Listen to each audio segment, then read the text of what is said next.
आज उनसे हम लोग श्री ठाकुर अनुकूल चंद्र के बारे में कुछ जानकारी प्राप्त करेंगे। श्री कुमार मुखर्जी दा, नमस्कार आपको। नमस्कार। आज हाँ नमस्कार। तो आज 30 भादो, बांग्ला महीने का 30 भादो श्री ठाकुर अनुकूल चंद्र जी का जन्म दिवस है। तो इस दिन पर उनको स्मरण करना कितना जरूरी है और क्यों हम लोग करेंगे, उनका जो जीवन है और उनका जो वाणी, जो फिलोसफी, दर्शन जो दिए हैं, दुनिया के सामने जो रखे हैं, उसका संक्षेप में कुछ बताइएगा। आज का दिन का क्यों इतना इसका उद्देश्य क्या है, इनको जन्मदिन पालन करना, और उनका जो लाइफ क्या था और उन लाइफ से कितना आज के दिन उनसे कितना प्रभावित हो सकता है, लाभान्वित हो सकता है, उसके बारे में अगर संक्षेप में कुछ बोलिएगा तो प्लीज कहिए। नमस्कार सभी को।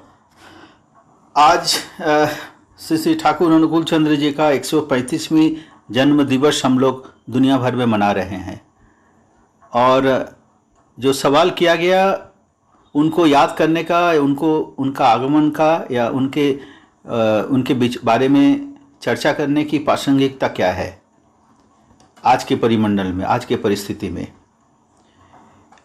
समस्या जब से दुनिया की सृष्टि हुई है, सभ्यता की सृष्टि हुई है, समस्या का सामना मनुष्य हमेशा करता आया है, और जैसे जैसे परिस्थिति बदला है, समस्याओं का जो चरित्र है वो भी बदला है।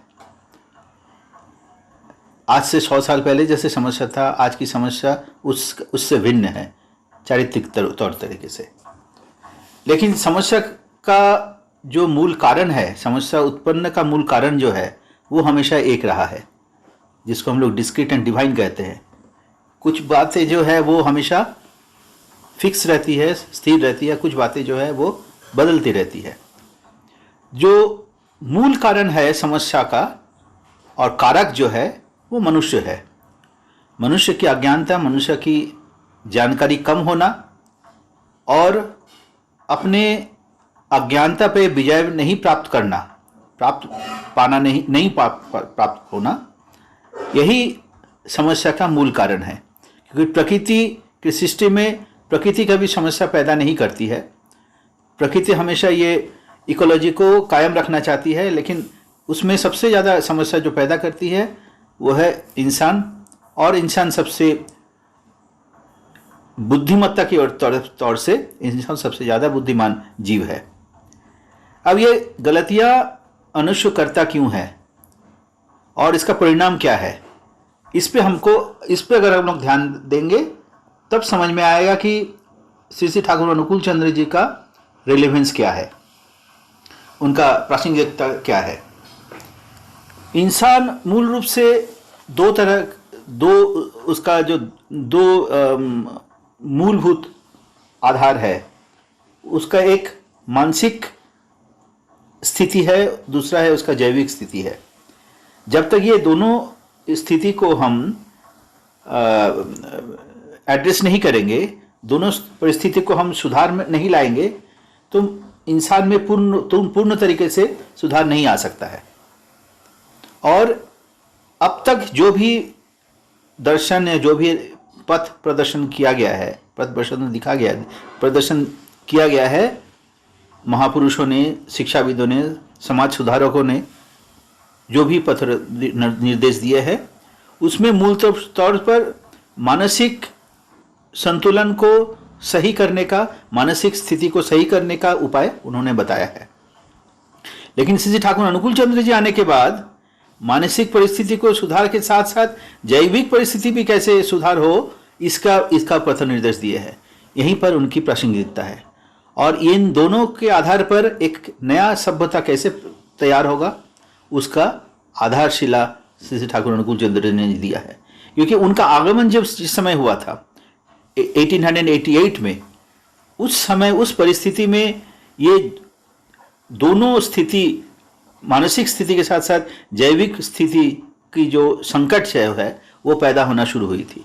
और उनकी जो विचारधारा का जो मूल आधार है वो यही दोनों विषय को एड्रेस करता है। इसी दोनों विषय को सुधार लाने का एक वास्तविक और वैज्ञानिक पथ निर्देश देते हैं। वही है श्री ठाकुर के हिसाब से धर्म। और इस धर्म का पालन हर एक इंसान को जो दुनिया में जीना चाहता है उनको इस धर्म का पालन करना पड़ेगा। आपका जो सवाल है उसका जवाब संक्षेप में मैं इतना ही कह सकता हूँ। आगे हम लोग और चर्चा कर सकते हैं।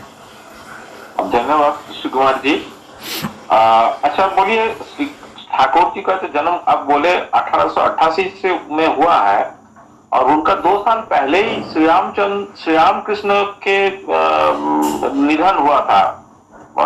तो 2 साल बाद अब लोग बोलते हैं उनको पुरुषोत्तम बोलते हैं, कोई लोग श्री रामकृष्ण को भी पुरुषोत्तम कहते हैं। तो 2 साल के अंदर में एक पुरुषोत्तम जाने के 2 साल बाद फिर दूसरा पुरुषोत्तम का जो आगमन हुआ है, ये आगमन को कितना आप लोग सुनिश्चित, किस आधार पर सुनिश्चित करते हैं और क्यों इतना जल्दी एक पुरुषोत्तम को आना पड़ता है बंगाल के, और दोनों ही बंगाल में जन्म लिए थे। तो ये कितना मतलब क्यों उनको आना पड़ा? क्या वो सुधार जो रामकृष्ण देव जो देखे गए थे उसके बाद ऐसा क्या जरूरत पड़ गया 2 साल के अंदर में कोई एक पुरुषोत्तम को जन्म लेना पड़ा, और उसका रेलिवेंस क्या था? इसके बारे में कुछ जानकारी दे सकते हैं? इस पे एक तर्क हो सकता है कि रामकृष्ण पुरुषोत्तम थे या नहीं थे, श्री ठाकुर नकुलचंद्र पुरुषोत्तम थे या नहीं थे। इस सवाल का जवाब हम लोग बाद में ढूंढने का प्रयास करेंगे। लेकिन उनका जो योगदान है उसको हम लोग समझ सकते हैं एक आम दृष्टिकोण से। श्री रामकृष्ण का जब आगमन हुआ था उस समय, विशेष रूप से बंगाल में जब उनका जन्म हुआ था, उस समय अंग्रेजों का समयकाल था और अंग्रेजी शिक्षा के प्रभाव से धीरे धीरे लोग जो हमारा जो भारतीय जो संस्कृति थी उससे निकलकर थोड़ा पश्चिमी सभ्यता की ओर धीरे धीरे आकर्षित हो रहे थे। तो इस दौरान जो हमारे जो कृष्टि का जो आधारभूत विषय है उससे लोगों का मन हट रहा था और धीरे धीरे एक भोगवादी चिंतन की तरफ लोग आकर्षित हो रहे थे, युवा शक्ति आकर्षित हो रहे थे। और इसीलिए श्री रामकृष्ण को में देखा जाता है कि उन्होंने मातृ पूजा को बहुत ज़्यादा स्थान दिए है, बहुत ज़्यादा महत्व दिए है मातृ पूजा। और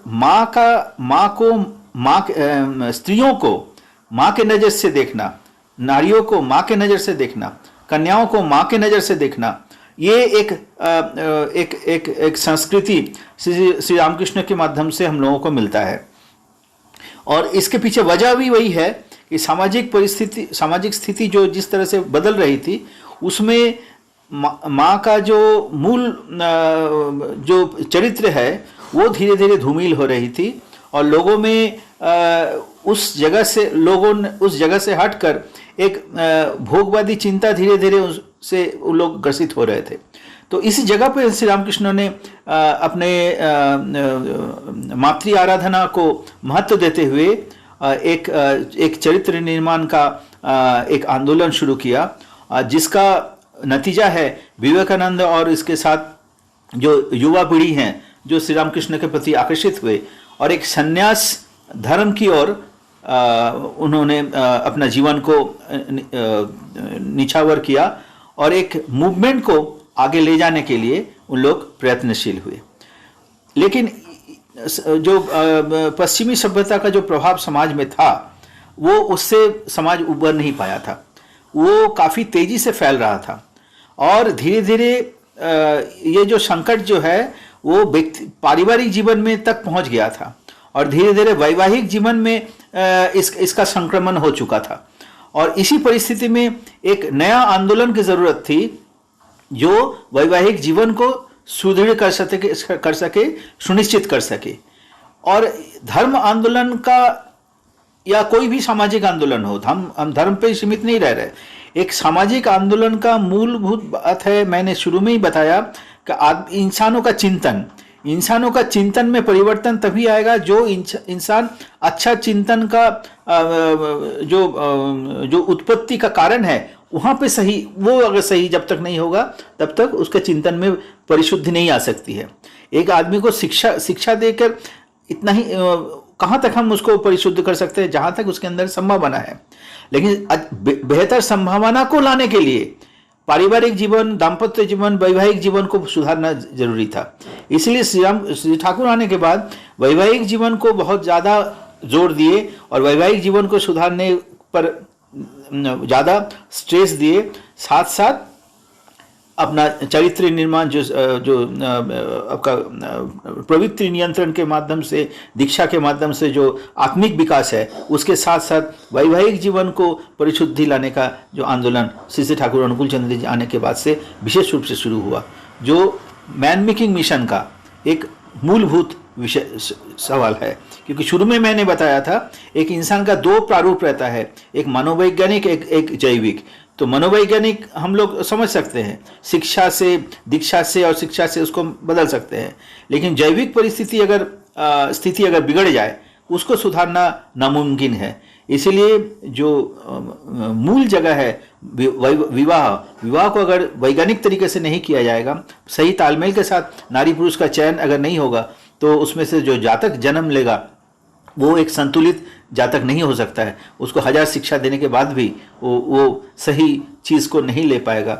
और सामाजिक असंतुलन और सामाजिक अराजकता, सामाजिक समस्या का जड़ जो है वो है इंसान का इस तरह का गलत सोच और गलत चिंतन। तो यही है प्रासंगिकता श्री रामकृष्ण के बाद तुरंत श्री ठाकुर अनुकूल चंद्र जी का आने का जो मतलब है। और जहाँ तक पुरुषोत्तम का सवाल है, उसमें कुछ विशेष कैरेक्टरिस्टिक्स दिखा जाता है। उस कैरेक्टरिस्टिक्स के आधार पर समझा जा सकता है कौन व्यक्ति पुरुषोत्तम है, कौन व्यक्ति पुरुषोत्तम नहीं है। ये पुरुषोत्तम जो शब्द है यही बता देता है कि who is the fulfiller the best. पुरुषोत्तम, पुरुष मतलब जो परिपूर्ण करने की क्षमता जिसके अंदर है वही है पुरुष। और पुरुषोत्तम सबको परिपूर्ण करने की सर्वोत्तम क्षमता जिसमें है वही है पुरुषोत्तम। तो इन लोगों में देखा गया कि वैशिष्ट्य फली अप्रियमान प्रत्येक व्यक्ति को परिपुष्ट करने का जो पूर्ण कला है वो इन लोगों में था। सबको मिला के, सबको उन्नति के साथ, सबको बेहतर जिंदगी कैसे दिया जाए, सबके वैशिष्ट्य को रक्षा करते हुए उसको और कैसे विकसित किया जाए, ये तकनीक इन लोगों ने जिस तरह से दिया है दुनिया में और कोई भी व्यक्ति में इस तरह की बात नहीं दिखती है जो पुरुषोत्तमों में दिखती है। ये कॉमन फैक्टर है हर एक पुरुषोत्तमों में। धन्यवाद श्री कुमार जी। मेरा तीसरा सवाल आपके प्रति ये है कि आपके जो बाबा जी है, ये तो देवघर में आश्रम है इनका। सुनने में आया था कि इनका बांग्लादेश में भी एक आश्रम था एक जमाने में, और उसके पहले वो डॉक्टर साहब भी हुआ करते थे, डॉक्टरी भी पढ़े हुए थे। उस दिन वो मरीज को देखने का काम भी किए थे। तो मरीज का देखने से तो मरीज को जो इलाज कर सकते थे उससे आदमी को डायरेक्ट कुछ लाभ हम लोग देख सकते हैं। लेकिन ये बाबा जी का काम जो पकड़ लिए थे, इससे कितनों को क्या लाभ पहुंचा है? काहे नहीं वो मैंने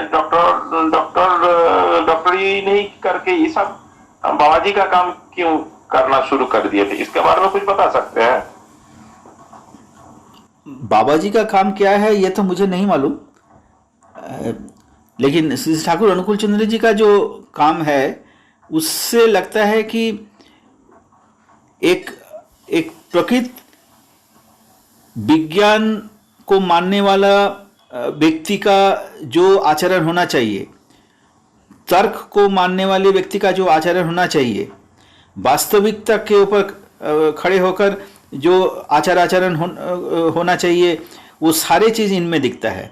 इनको अगर बाबा बोलिए या पिता बोलिए या नेता बोलिए, कुछ भी बोल सकते हैं आप, लेकिन इनका एक्टिविटी जो है, इनका जो व्यावहारिक जीवन में जो देखा गया वो पूर्ण रूप से वास्तविकता के ऊपर ही खड़ा था। तो आपने जो कहा कि हाँ ये बात सही है, उन्होंने मैट्रिक परीक्षा पूर्ण नहीं करते हुए उन्होंने दे नहीं पाए, आप जानते होंगे।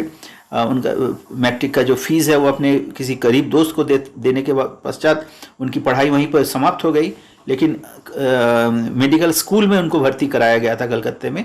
काफ़ी कठिनाई के साथ उनको पढ़ाई करना पड़ा था और वो पढ़ाई पूर्ण करने के बाद प्रैक्टिकल परीक्षा वो चूँकि दे नहीं पाए थे, इसलिए उनको डिग्री नहीं मिली थी, लेकिन पढ़ाई संपूर्ण कर चुके थे। करने के बाद गांव वापस आने के बाद उन्होंने मेडिकल प्रैक्टिस शुरू किया, लोगों को चिकित्सा करते थे। लेकिन चिकित्सा के दौरान उन्होंने देखा कि जो बीमारी है उसका मूल कारण और कुछ नहीं है, उसका मन का असंतुलित जो वृत्तियाँ हैं, तो असंतुलित जो आचरण है वही बीमार का मूल कारण है। मतलब न्यूरोलॉजिकली आदमी बीमार है, इसीलिए फिजियोलॉजिकली उसकी बीमारी जो है उसको शरीर में दिखता है।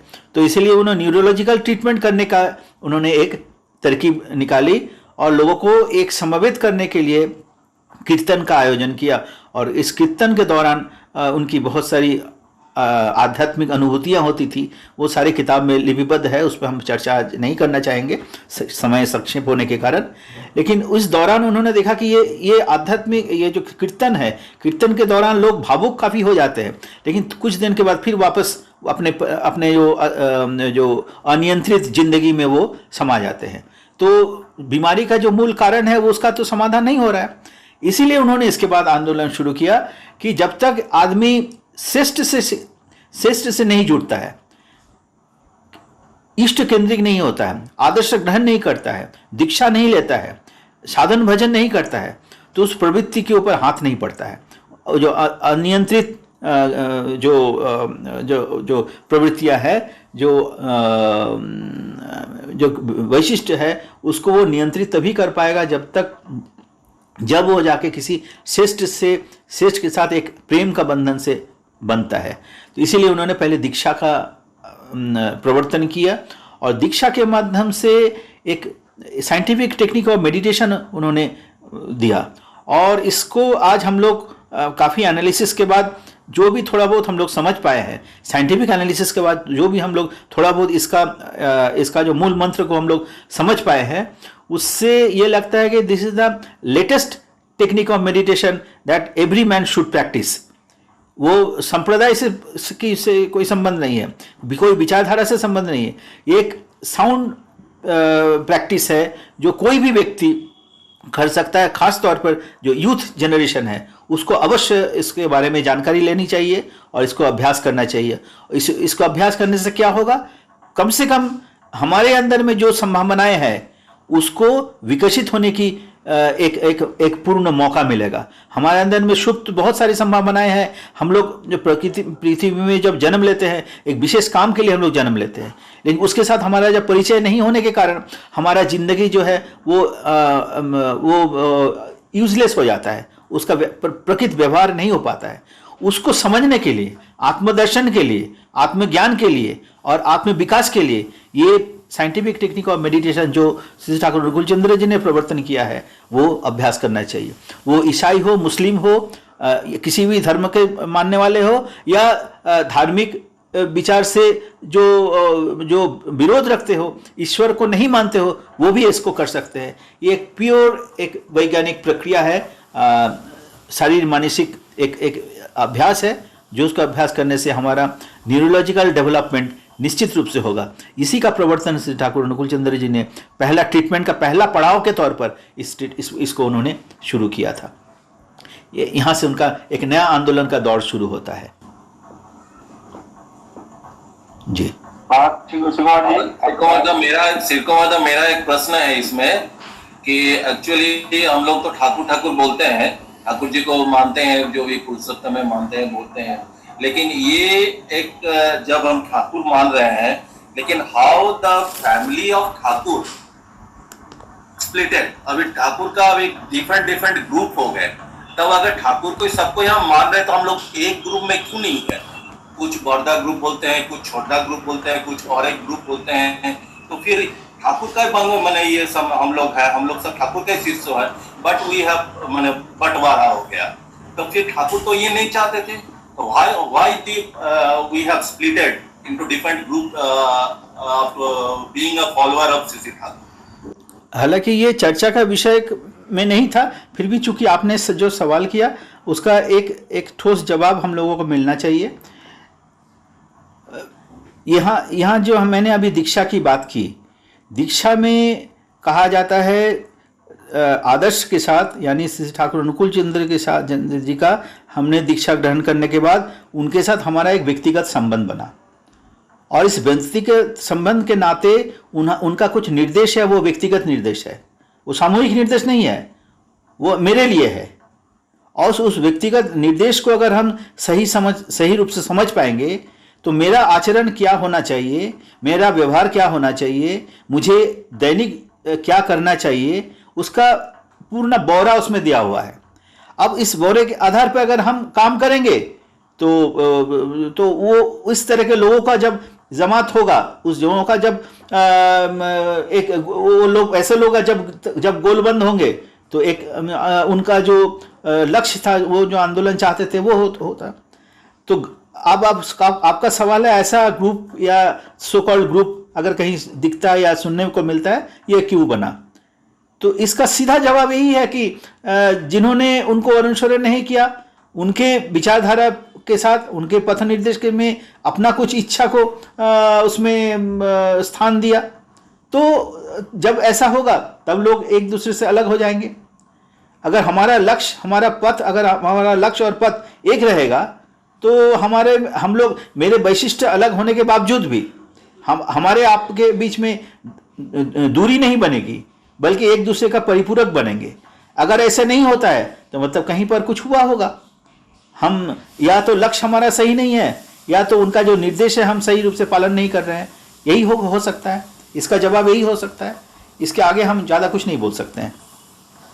शिव कुमार जी, आपके जो गुरु जी है, इनका सुनने में आया कि एक शिक्षा जगत में भी इनका कुछ देन है, कुछ दिए है, शिक्षा को सटीक पथ में कैसे प्रवाहित किया जाए, इसके लिए वो एक स्कूल की स्थापना किए थे, और उनका मन में ये भी एक मंशा था कि एक यूनिवर्सिटी भी बनाया जाए। तो लेकिन ये जो स्कूल का नाम वो तपोवन दिए थे, और जो यूनिवर्सिटी का नाम सांडिल्य यूनिवर्सिटी दिए थे। इनका तो कोई आउटपुट अभी तक सामने नहीं आया कि कोई अच्छा बच्चा वहां से पास करके निकला है कि यह यूनिवर्सिटी बनी नहीं है। तो इसका आप लोग किस नजर से देखते हैं कि उनका जो शिक्षा का जो निर्देश था, वो निर्देश का अनुपालन क्यों नहीं हो पाया, और क्या निर्देश क्या था? शिक्षा का मूल आधार है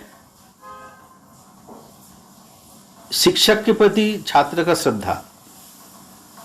वो शिक्षक स्कूली और कॉलेज के शिक्षक ही नहीं, घरेलू जीवन में, पारिवारिक जीवन में माता पिता पहला शिक्षक या गुरुजन, श्रेष्ठ जन शिक्षा या गुरु।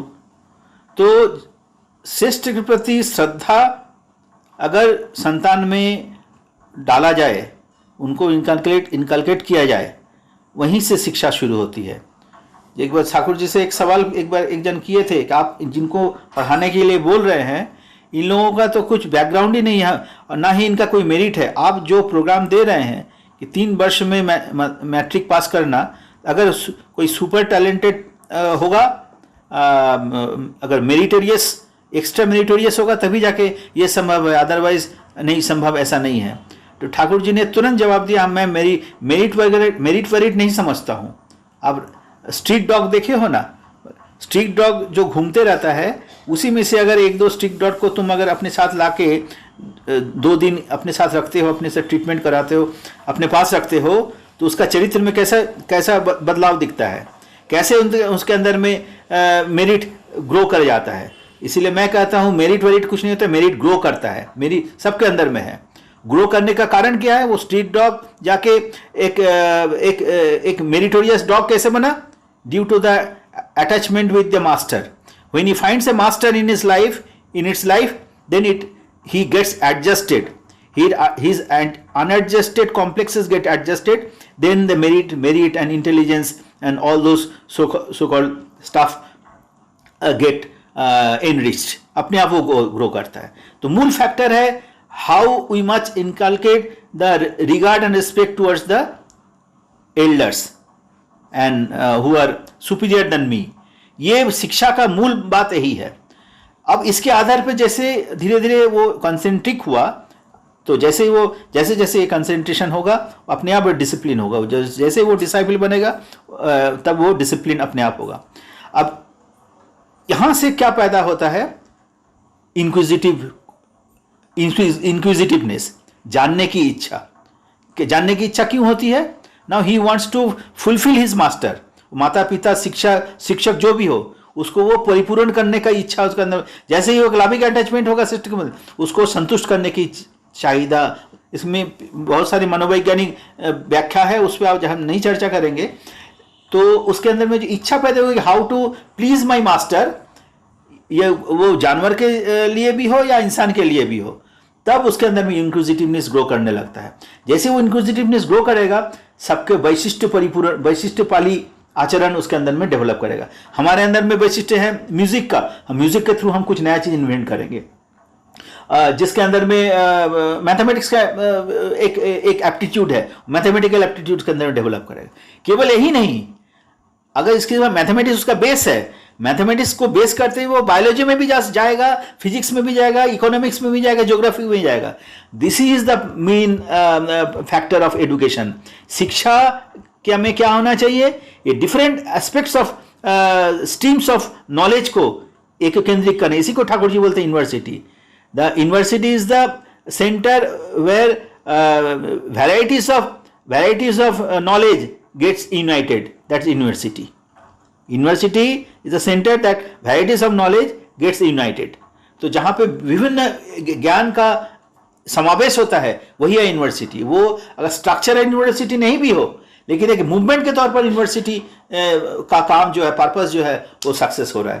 तो यही है उनका शिक्षा का मूल बात। और यहीं से है विज्ञान, दर्शन, इतिहास, भूगोल एक दूसरे के साथ आपस में लिंक हो जाता है। और ये शिक्षा जब लोगों में आना शुरू करता है, ठाकुर जी कह रहे हैं कि प्रैक्टिकल बेस्ड थ्योरी का एग्जाम शिक्षा होनी चाहिए। प्रैक्टिकल क्या होगा? वो इंडस्ट्रियल बेस्ड प्रैक्टिकल। अगर इंडस्ट्रियल बेस्ड प्रैक्टिकल जैसे ही होगा, वो थ्योरी को भी अच्छा से समझ पाएगा, और वो जो शिक्षक जो छात्र जो निकल के आएगा, वो एक इंडस्ट्रियस होगा। और एक कम से कम स्कूल पास करने के बाद उसको नौकरी करने की भी जरूरत नहीं होगी। जितना नॉलेज लेके आएगा, उसको अप्लाई करके कुछ प्रोडक्टिव काम वो कर सकता है। और यही है साइंटिफिक डेवलपमेंट, एक मूवमेंट में कन्वर्ट हो जाएगा। साइंटिफिक रिसर्च जो वर्क है, वो केवल लैबोरेटरी में सीमित नहीं रहेगा, घर घर में फैल जाएगा। Industry, scientific development as well as economy, ये तीनों पैरेलल है। और इससे क्या होगा कि एक सोसाइटी जो है सेल्फ रिलायंस इकोनॉमी की ओर बढ़ना शुरू करेगा। ये जो कैपिटलिस्ट एक्सप्लॉयटेशन का जो संभावना है, वो धीरे धीरे कम होता जाएगा। कैपिटलिस्ट एक्सप्लॉयटेशन कब करता है, एक्सप्लॉयट कब करता है? जब हमारे अंदर, मेरे हाथ में कुछ काम नहीं रहता है, हम जब खुद प्रोडक्टिव नहीं होते, तब वो कैपिटलिस्ट उसको एक्सप्लॉयट करता है। आज हम जब प्रोडक्टिव होना शुरू करेंगे, we will make the capitalist force to stand before us, हमारे सामने उसको मजबूर करेंगे खड़े होने के लिए। वो हम उसके साथ टर्म्स एंड कंडीशन में हम बात करेंगे, और वो हमारा वो सपोर्टर बन जाएगा, हमारा मार्केटिंग एजेंट वो बन जाएगा। जो इंडस्ट्रियल प्रोडक्ट हम जो पैदा कर रहे हैं, वो उसको लेने में उसको बाध्य होगा, ना कि हम उसके पास जाके नौकरी के लिए हम भीख मांगेंगे। यहाँ से उन्होंने एक सोशलिस्टिक सोसाइटी बनाने का भी परिकल्पना उन्होंने ठाकुर जी ने किया था। इसलिए उनका जो धर्म आंदोलन है, उसमें इकोनॉमी, एजुकेशन, इंडस्ट्री, एग्रीकल्चर सब चीज़ आ जाता है, साइंस सब चीज़ आ जाता है। जी, आज भारतवर्ष के सामने जो पॉलिटिकल अनरेस्ट और जो धर्मीय अनरेस्ट है ना, स्पिरिचुअल अनरेस्ट जो देखने को मिलता है, एक धर्म दूसरे धर्म से लड़ रहा है, एक पॉलिटिकल पार्टी दूसरे पॉलिटिकल पार्टी से लड़ रहा है, और अधिकतर से देखा जाए तो अनएम्प्लॉयमेंट एक बहुत बड़ा समस्या है। जो लोग एम्प्लॉयड है और जो लोग अनएम्प्लॉयड है, दोनों में जो अर्थनीतिक जो इम्बैलेंस है, ये बहुत ज्यादा प्रकट होते जा रहा है। इस बैकग्राउंड में ठाकुर जी क्या बोल के गए हैं, और उनका अनुगामी होना या फिर उनका जो बानी वो दे के गए हैं, इसके बारे में तो उसका कितना रिलीवेंस है, उसके बारे में कुछ बता सकते हैं? अनएम्प्लॉयमेंट जो समस्या है उसका समाधान का जो दिशा ठाकुर जी दिए है उस पर हमने अभी थोड़े बहुत पहले ही चर्चा किया था। Knowledge industry and education, knowledge industry and economy, इस पे हमने अभी थोड़ा बहुत चर्चा भी किया है।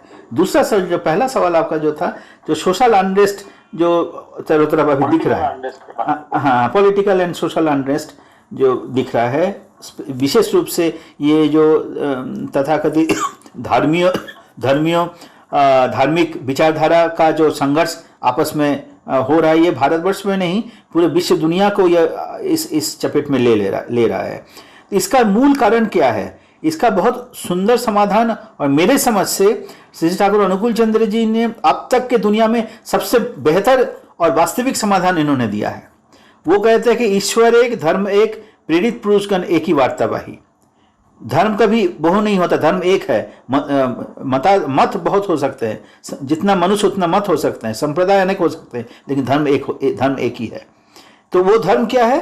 जो जीवन वृद्धि का जो विज्ञान है वही है धर्म। और ईश्वर कौन है? हमारे अंदर में जो बढ़ने की जो इच्छा है, वो मेरे कल ही हम लोग चर्चा कर रहे थे, वो इंसान सह सारे जीवों में है। इवन ठाकुर जी कह रहे हैं कि ये कॉन्शसनेस मैटर में भी है। खैर उस पर हम लोग अभी चर्चा नहीं करना चाहेंगे। हम सभी बचना चाहते हैं, बढ़ना चाहते हैं। ये बचने बढ़ने की जो इच्छा जो है, ये इच्छा हर एक सृष्टि के हर एक तबके में ये बना हुआ है, और यही कारण है कि हम क्रमिक विकास की ओर बढ़ रहे हैं। इसी शक्ति को ही कहा, ठाकुर जी कह रहे ईश्वरीय शक्ति। और ये बचने बढ़ने की इच्छा किसी व्यक्ति में जब पूर्ण रूप से मूर्त होता है, या बचने बढ़ने की जो तरीका है वो जिस व्यक्ति में पूर्ण रूप से मूर्त होता है, वही है पुरुषोत्तम। तो पुरुषोत्तम के साथ हमारा जब अटैचमेंट होगा, उसके प्रति हमारा जो श्रद्धा बढ़ेगा। शुरू में जो शिक्षा का जो मूल मंत्र है, ये शिक्षा जब हमको मिल जाएगी या उनसे जब अटैच होंगे, तब हम धर्म का मूल मंत्र को हम समझ पाएंगे। और जब इस मूल मंत्र क्या है, ऐसे पुरुषोत्तम युग युग में आए हैं, जैसे रामकृष्ण बुद्ध जी से मोहम्मद चैतन्य से रामकृष्ण। लेकिन फिर संघर्ष पैदा क्यों हुआ? सवाल वहाँ है कि संघर्ष पैदा क्यों हुआ, एक दूसरे अलग क्यों हो गए? जो अभी सवाल किया था लाला भाई ने, वही सवाल उस हर एक युग में सेम प्रश्न घूम फिर के वापस आया है कि हम जब उनके लक्ष्य और हमारा पथ दोनों जब हम भटक जाता है, तब इस तरह के संप्रदाय में हम लोग बढ़ जाते हैं। ठाकुर जी कह रहे हैं क्या कि जब हम आदर्श से अलग हो जाते हैं, हमारे लिए अमूर्त ईश्वर असीम हो उठते हैं, माने आसमानी ईश्वर हमारे लिए प्रधान हो उठते हैं, और ऋषि को छोड़कर ऋषिवाद की उपासना आरंभ करते हैं। हम विचारधारा को लेकर चर्चा खूब करते हैं, तर्क करते हैं, लेकिन विचारधारा का उत्पत्ति जिसमें हुई है, जैसे गीता का उत्पत्ति श्री कृष्ण में हुई है, कुरान का उत्पत्ति हजरत मोहम्मद में हुई है, बाइबल का उत्पत्ति जीसस क्राइस्ट में हुई है। तो ये जीसस क्राइस्ट हमारे लिए प्रधान नहीं बने, बाइबल का बानी और कुरान का बानी और गीता का बानी लेके हम लोग आपस में लड़ाई करना शुरू कर दिए, और हम अपने अपने तरीके से इसको व्याख्या कर रहे हैं। श्री कृष्ण ने उनको किस तरह से अपने जीवन में आचरण किया, हजरत मोहम्मद ने जीवन में कैसे आचरण किया, जीसस क्राइस्ट ने किस तरह आचरण किया, वो हम नहीं देखते। दूसरी बात है, अगर वो हम देखने का भी प्रयास करते हैं तो उसमें भी बहुत सारी गलतियां आ जाती, क्योंकि वो आज से 5000 साल पहले, 2000 साल पहले, 1500 साल पहले उन लोगों का आगमन हुआ था। तो आज के दिन में हम उसको कैसे समझ पाएंगे? ये जो धारावाहिकता चल रहा है, ये जो लिनिएज ऑफ द प्रॉफिट्स जो चल रहा है, इसको पहले यहाँ पे आना पड़ेगा। तो लेटेस्ट प्रॉफिट जो है वो फुलफिल ऑफ द पास्ट है, पूर्ववर्ती पुरुषोत्तम को परिपूर्ण करते हैं। लेटेस्ट प्रॉफिट के बाद आने से पता लगता है कि प्रकृत इस्लाम क्या है, प्रकृत क्रिश्चियनिटी क्या है, प्रकृत उसको हिंदुइज्म क्या है, लेटेस्ट प्रॉफिट के पास आने से पता लगता है। उनके पास जब आते हैं तब जाके उसका जो मतलब है वो समझ में आता है। श्री ठाकुर के पास आने के बाद हम जब इस्लाम प्रसंग का जो ठाकुर जी चर्चा करते हैं, तब ये लगता है कि हमारा वेद का ही तो एक नया रूपांतर है इस्लाम मतवाद। हमारा वेद का ही तो एक नया वर्जन है बाइबल, हमारे वेद का ही तो एक नया वर्जन है त्रिपिटक, और ये सारे तो हमारे आर्य ऋषि हैं। ये कब पता चलता है? जब हम वर्तमान पुरुषोत्तम के पास आके अपने आप को समर्पित कर, उनसे दीक्षा ग्रहण करते हैं, उनके अनुसार अपने आप को अपना अपना अपना इस स्पिरिचुअल पावर को हम धीरे धीरे जब डेवलप करते हैं, तब हमारे अंदर में कॉन्शियसनेस ग्रो करता है, तब हमको सही चीज़ का सही समझ में आना शुरू होता है। क्योंकि मेरा जो सेलुलर डेवलपमेंट होगा, न्यूरोलॉजिकल डेवलपमेंट जब होगा, तब जाके एक्चुअल एग्जिस्टेंस का फैक्टर क्या है, मेरे एग्जिस्टेंस के लिए कौन सा फैक्टर रिस्पॉन्सिबल है और कौन सा फैक्टर मेरे एग्जिस्टेंस के खिलाफ है, उसका परिचय हमको मिल जाता है। तब जाके हमारा जो प्रकृत ज्ञान जो है, वो जो चेतना है, वो विकसित होता है। और ये चेतना का विकसित किसका कैसे होगा, वो निर्भर करता है हमारा जैविक आधार कैसा है। और जैविक आधार बेहतर करने के लिए क्या करना होगा? विवाह संस्कार करना पड़ेगा। इसलिए विवाह संस्कार और आदर्श ग्रहण, यही जो स्तंभ है जो एक समाज को एक सही दिशा दे सकता है, समाज को एक दैवी समाज में परिवर्तित कर सकता है। एक नया दुनिया का सपना हम तभी देख सकते हैं जहाँ हमारा एक आदर्श होगा, लेटेस्ट पुरुषोत्तम के पास जाएंगे, और हमारा विवाह संस्कार में जो संस्कृत होगा, तब जाके एक नया समाज का सपना हम लोग साकार कर सकते हैं, सब उसको पूरा कर सकते हैं। श्री कुमार जी, आप जो विवाह संस्कार का बात किए, धर्म का बात किए, आदर्श का बात किए, तो समझ में आ रहा है, सुनने में आया कि बाबा जी फिर साइंस के भी इसमें घुसने का कोशिश किया, और साइंस के बारे में भी बहुत कुछ बोले हुए हैं, और बहुत सारा साइंटिस्ट लोग भी उनके आश्रम में आया करते थे। तो इनका साइंस और धर्म के साथ कैसे ये जो अपने आप को जोड़ पाए, और रेलिवेंसी क्या है कि धर्म के एक बाबा जी साइंस के अंदर में घुसे? तब तो हर एक साइंटिस्ट तो तब धर्म के अंदर में घुसने की कोशिश करेंगे, या फिर हर एक बाबा जी तो साइंटिस्ट बनने का कोशिश करेंगे। इनका साइंस का धर्म के साथ क्या तालमेल बनाने का कोशिश किए, तो उसके बारे में कुछ बोल सकते हैं? धर्म वही आचरण है जो हमारा जीवन को धारण करता है, ये है उनका संज्ञा धर्म का। जो आचरण से हमारा जीवन का धारण होता है वही है धर्म। और विज्ञान क्या कहता है? विज्ञान अपने अस्तित्व को और सुरक्षित करने के लिए और सहज सरलीकृत करने के लिए नए नए तरकीब उपाय का वो निर्माण करता है, आविष्कार करता है। तो दोनों तो एक दूसरे का परिपूरक हो ही गया। इसलिए धर्म के साथ विज्ञान का कोई विरोध नहीं है, बल्कि श्री ठाकुर कहते हैं कि धर्म ही जो है वो विज्ञान को स्वागत करता है। क्यों? कैसे?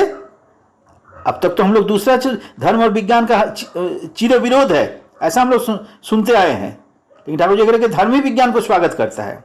एक धार्मिक व्यक्ति तो वही है जो जीवन धारण करने की कला को खोजता है और उसको अपने जीवन में अभ्यास करता है। जीवन धारण की कला से ही नए नए जीवन को सुचारू रूप से चलाने का तरकीब जो है वो निकल के आता है। तो विज्ञान हमें क्या कहता है? जैसे मेडिकल साइंस एक नया नया दवा का आविष्कार कर रहा है, एस्ट्रोफिजिक्स हमारे प्रकृति के रहस्य को वो उन्मोचन कर रहा है, आपका केमिकल साइंस, केमिस्ट्री हमारे वस्तु के जो गुण हैं उनको निकाल के उनको खोज कर निकाल के एक दूसरे के साथ रिएक्शन का जो रूल्स रेगुलेशंस है उसको वो निकाल। तो सभी लोग तो और उसको प्रयोग कर रहा है, उसको प्रयोग खाली आविष्कार ही नहीं कर रहा है, उसका जीवन में क्या प्रयोग है वो देखता है। यही तो है धर्म। सारे चीज को समझ के जीवन के अनुकूल प्रयोग करने की जो कला है उसको समझना ही तो धर्म है, उसको अनुपालन करना ही तो धर्म है। तो धर्म और विज्ञान में फर्क कहाँ हुआ? तो ठाकुर जी इस तरह से इस चीज को लाए एक्चुअली। लेकिन ये द्वंद्व का सवाल आता क्यों है? हम लोग धर्म का मतलब समझ लेते हैं कि एक अंधविश्वास, कोई अनजान किसी शक्ति के ऊपर भरोसा करना, तथाकथित आचार अनुष्ठान पूजा पाठ में रहना, जिसका निरर्थक पूजा माने पूजा अगर हम कर रहे हैं उसका मतलब ना समझ के केवल आचरण कर रहे हैं, लेकिन उसको वो हमारे लिए लाभप्रद हो रहा है या नहीं हो रहा है इसका हम लोग ध्यान नहीं रखते हैं। इस तरह के जो भी एक्टिविटीज है उसको हम लोग धर्म कहते हैं, सोचते हैं इस तरह से। लेकिन वैसे वो असली में धर्म नहीं है, वो धर्म का एक छोटा अंग हो सकता है। लेकिन प्रकृत धर्म वही है जो आचरण से हमारा जीवन और वृद्धि सुनिश्चित होता है, जिन्हें वो जीवन बुद्धि का धारण होता है। तो जीवन बुद्धि का धारण अगर धर्म है तो विज्ञान भी उसी काम को कर रहा है। इसलिए एक साइंटिस्ट का जो परसेप्शन और एक साधक का माने स्पिरिचुअल प्रैक्टिशनर का जो परसेप्शन, उनका उनका उनका दोनों में फर्क कुछ नहीं है। दोनों सत्य को तक पहुंच रहा है, सत्य को समझ रहा है, लेकिन दोनों का प्रोसेस थोड़ा अलग है। एक साधक अपना शरीर यंत्र को संवेदनशील करते हुए साधना के जरिए, अनुभूति के जरिए कारण को वो अनुसंधान करता है, और एक वैज्ञानिक वस्तु को तोड़कर उसके पीछे क्या कारण है, उसका अस्तित्व का क्या कारण है, उसको वास्तविक रूप से एक्सपेरिमेंटल तरीके से उसके पीछे कारण को समझते हुए उसको उसका जो मैकेनिज्म है उसको समझने का कोशिश कर रहा है। इसलिए दोनों का जो पर्पस है वो एक है, लेकिन तरीका थोड़ा सा अलग है। इसलिए ठाकुर जी कहते हैं कि हर एक साइंटिस्ट को एक स्पिरिचुअल प्रैक्टिशनर भी होना चाहिए। वो मैथमेटिकली मटेरियल के कॉज को वो डिस्कवर करे, साथ साथ में इंट्यूशन को भी वो और भी सक्रिय करे, तो काम ज़्यादा आसान होगा, ज़्यादा सभ्यता के लिए वो उपकारी होगा। इसीलिए हाँ, धर्म और विज्ञान में हम फर्क नहीं समझते हैं, ना ही आध्यात्मिकता और भौतिकवाद में कोई फर्क समझते हैं। श्री कुमार जी, हम लोग एकदम लास्ट पेज में आ गए। मेरी आखिरी सवाल आपसे कि आप बोले कि ठाकुर जी अलग अलग फील्ड में अपना विचार रखे हैं, उसमें धर्म हो गया है, पॉलिटिक्स हो गया है, उसके बाद आपका शिक्षा हो गया है, विज्ञान हो गया है। तो आज ठाकुर जी का जन्मदिन में आप लोग ठाकुर जी का कौन सा रूप आज ज्यादा स्मरण करना चाहेंगे, और आज के जमाने में दुनिया के सामने ठाकुर जी का कौन सा रूप सामने लाने से दुनिया एक सॉल्यूशन का रास्ता देख सकते हैं? आपको क्या लगता है? ये मेरा आखिरी सवाल। एक इंसान के तौर पर कहाँ विज्ञान क्या है, इकोनॉमिक्स क्या है, पॉलिटिक्स क्या है, एजुकेशन क्या है, ये सब सवाल बाद में आता है। पहला सवाल आता है कि हम अच्छे तरीके से अपना ज़िंदगी को व्यतीत करें, हम सुखी जीवन व्यतीत करें, हमको सभी लोग प्यार करें, ये सभी लोग चाहते हैं, ये कॉमन फैक्टर है। एक कुत्ता भी चाहता है कि हमको हमारा मालिक हमको प्यार करे। तो ये कॉमन जो डिज़ायर है, कॉमन ये जो साधारण जो इच्छा है, इस इच्छा को सर्वोत्तम तरीके से परिपूर्ण ये पुरुषोत्तम द्वारा ही किया जाता है। तो श्री ठाकुर अनुकूल चंद्र जी को इसलिए हम लोग परम प्रेममय श्री ठाकुर कहते हैं। इनके जैसा प्रिय जो भी लोग उनसे मिलते थे, सभी लोग अपने अपने ढंग से अपने अपने वैशिष्ट अनुसार उनसे मिले, सभी का वैशिष्ट को उन्होंने परिपूर्ण किया, इसलिए वैशिष्ट भले अपूर्ण है। लेकिन सभी लोगों का वैशिष्ट अलग अलग वैशिष्ट परिपूर्ण होने के बाद भी, माने एक डॉक्टरी का वैशिष्ट परिपूर्ण हुआ, शिक्षक का शिक्षक, नेता का राजनीति, अर्थविद का अर्थनीति, लेकिन एक कॉमन फैक्टर था जो सभी लोग कह रहे हैं, इनके जैसा लवेबल पर्सनालिटी मैंने अपनी जिंदगी में अभी तक नहीं देखा है। मैंने मेरे जिंदगी में सबसे ज़्यादा लवेबल पर्सनालिटी यही है, इससे ज़्यादा प्यार में हमको कोई करता है ऐसा मैंने कभी नहीं देखा है, अभी तक अपनी ज़िंदगी में नहीं पाया। तो that is the most glowing point of their characteristics. तो ये सभी लोग चाहते हैं, पहला परिचय ये उनका। और दूसरी बात जो है, जब हम इनसे अटैच्ड होंगे, इनको प्यार को हम पाने का और भी ज़्यादा हम प्रयत्नशील होंगे, इनके निर्देश को हम पालन करना शुरू करेंगे, इनके प्रति हम अपने को समर्पित करेंगे, और इसे समर्पित करते हुए क्या होगा, हमारी ज़िंदगी में जो पॉसिबिलिटीज़ है उस पॉसिबिलिटीज़ का क्या बोलेंगे, जो डेवलपमेंट होगा। और दुनिया में अगर सही मायने में परिवर्तन लाना चाहते हैं, मैंने पहले भी चर्चा किया, ये एकादश ग्रहण, कॉमन आइडियल को स्टैब्लिश करना। जो कॉमन आइडियल कौन है? जो सारे आइडिया के बीच में जो कॉन्फ्लिक्ट है उसको एबोलिश कर देते हैं। सो कॉल्ड कॉन्फ्लिक्ट का, क्योंकि सभी लोग बचना बढ़ना चाहते हैं, फिर कॉन्फ्लिक्ट क्यों हो रहा है? वो बचना बढ़ना को हम समझ नहीं पा रहे। इसीलिए ये बचने बढ़ने की जो कॉमन रास्ता है वो इन्हीं के माध्यम से मेटीरियलाइज्ड हुआ है। और ऐसे व्यक्ति को हम लोग जब ग्रहण करते हैं, विभिन्न तबके के लोग, विभिन्न संप्रदाय के लोग, विभिन्न व्यक्तित्व के लोग, विभिन्न चरित्र के लोग, विभिन्न भाषाभाषी के लोग, विभिन्न देश के लोग एक सूत्र में बंध सकते हैं। उसका जीवंत उदाहरण वो खुद हैं और अपनी ज़िंदगी में ऐसे लोगों का समावेश उन्होंने करके दिखाया है, और जहाँ पे लगता है एक छोटी दुनिया उनको केंद्र करके समा गई हो और एक छोटी दुनिया उनको केंद्र करके माने परवरिश हुई हो। तो यही वार्ता है कि दुनिया में अगर पीस लाना है, दुनिया में ट्रैंक्विलिटी लाना है, दुनिया में अगर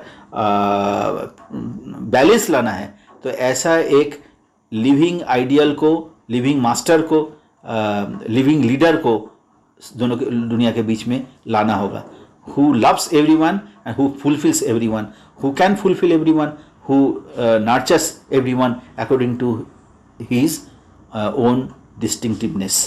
यही है इनका इनका वार्ता। धन्यवाद शिव कुमार जी, आप बधाई है कि आप लोग इतना इसको सुने, इतना ये करके लेके सुने, लगन से सुने और धैर्य से लेके सुने। तो आप लोग सुनते रहिए, सुनाते रहिए, अपना ज्ञान